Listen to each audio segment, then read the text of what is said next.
নমস্কার, আমি doctor Sayani Bhanja, medical oncologist. আজকে আমরা ক্যান্সার আর নিউট্রিশন নিয়ে কিছু আলোচনা করব।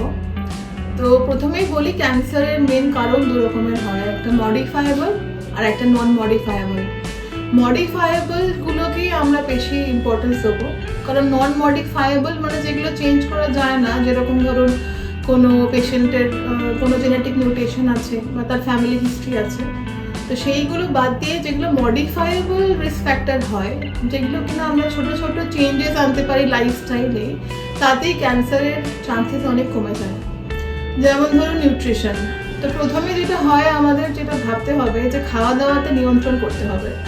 অনেক বেশি খাওয়া একদমই না, অল্প অল্প করে বাড়ে বাড়ে খেতে হবে। খাবার মধ্যে লিন মিট, যেমন ধরুন চিকেন, ফিশ, এগুলোর দিকে নজর দিতে হবে। রেড মিট বর্জন করাই ভালো, যত সম্ভব অ্যাভয়েড করা ভালো।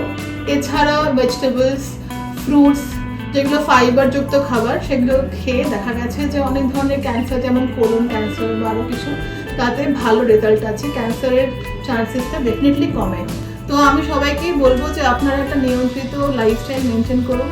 কিছু অল্প অল্প টুইক করলেই কিন্তু আমরা খুব সুন্দর এবং একটা খুব সুস্থ জীবন পেতে পারি।